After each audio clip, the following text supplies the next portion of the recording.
They fired him from his job, and months later, they had to rehire him. I saw this happen in 2017 during one of my first serious professional experiences. I witnessed them fire an employee over a personal conflict, and months later, the company practically had to beg him to come back. The company in question was highly organized and had procedures documented with an almost obsessive rigor. They had trained other people in that area, therefore, in theory, the system didn't depend on a single person. But when they fired him and the time came to execute key decisions, they realized an uncomfortable truth. No one understood the subject like he did. They had the manuals and the documentation, but they didn't have the interpretation or the judgment to apply them. They had to call him back. And of course, he returned with better conditions and an absolute negotiation power. Watching that from the outside, I asked myself a question that has haunted me for years. Am I so good at something that I could become indispensable? For a long time, years actually, I thought that was a healthy personal standard. So I decided to apply it to practically every aspect of my life. And I don't think it's just because of the story of this former coworker. We all grew up hearing stories of people who are simply brilliant at something. The undisputed genius in a sport,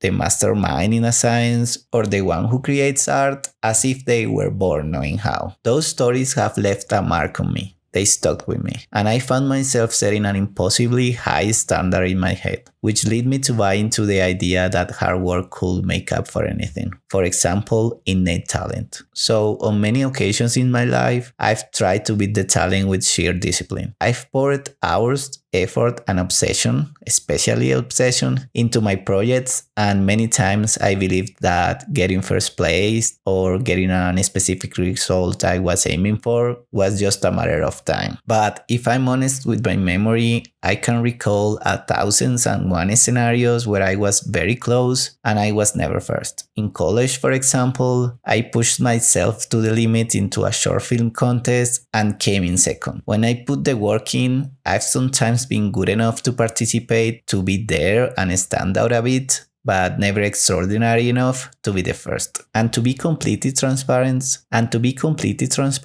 sometimes it's not even about the frustration of not being first. Sometimes the blue is realizing that something simple doesn't work for me at all. We live surrendered by this narrative, especially on social media, that someone found the secret formula. Someone who had the system quit their job and now travels the world. Or the classic case of the guy who hit Bitcoin at the exact right moment and made a fortune.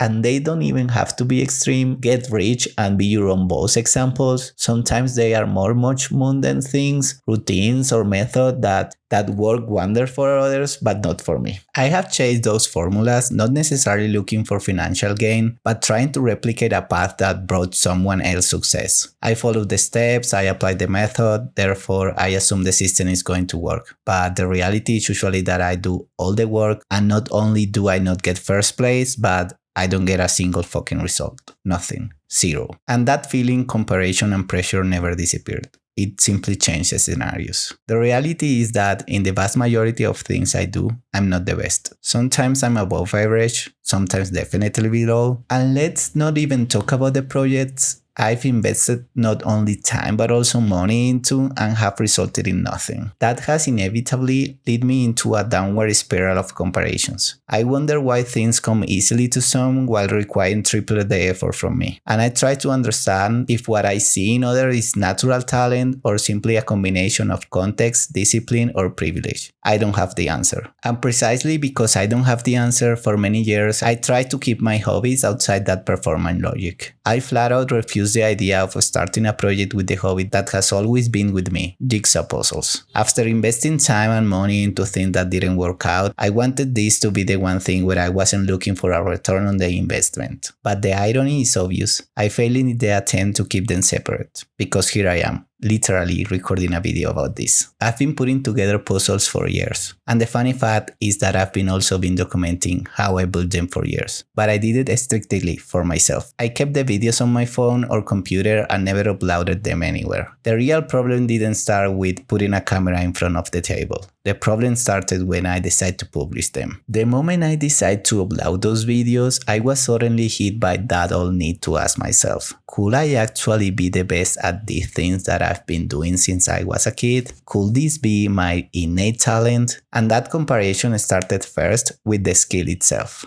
I started watching speed puzzle competitions, measuring my own times against theirs. And the facts are clear. My times are completely average. If I entered one of those tournaments, I wouldn't even make it to the top 5. And honestly, it's not something I want to do either. Throwing myself into a speed competitions when I already have a deep-seated obsession with comparison is the fastest way to ruin the reason I built puzzles in the first place. But the validation trap didn't stop at just the times.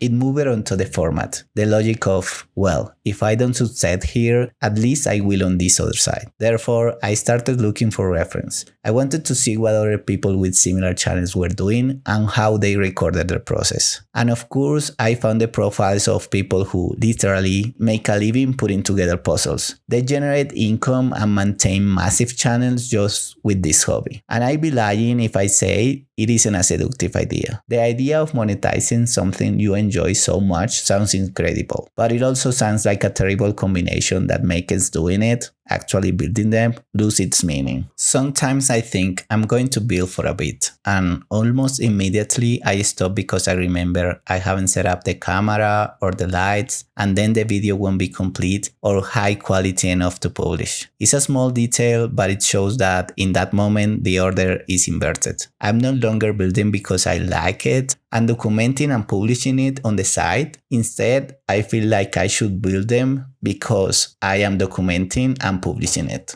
And that, which seems harmless, starts to change something much more delicate. The puzzle stops being an activity of focus and calms and becomes a performance metric and a silent comparison. Obsessively chasing first place, trying to force a formula to give you a result, or letting yourself be seduced by the idea of living off your hobby sound like logical steps for growth. But the factual reality is that squeezing your hobbies doesn't always improve you. Sometimes it simply displays the initial reason you started doing things. Therefore, it turns an intimate space of enjoyment into something completely evaluable and transactional. And being completely honest, recording this video and saying this out loud doesn't erase the problem. The inertia of wanting results, of looking for the perfect formula, or trying to monetize free time is still there. Therefore, keeping this under control is a daily exercise. Sometimes the camera runs out of battery, or the memory card fills up halfway through the build. Instead of stopping and trying to fix it, I choose keep building, even if the final video seems incomplete. I decide to keep some parts of the process for myself and share with you only what I am capable of sustaining. And other times, the only logical decision to avoid ruining this hobby is simply to build with the camera off from the start. Not because of some grand spiritual revelation, but because of a very simple fact. If I turn every hobby into a metric, a business attempt,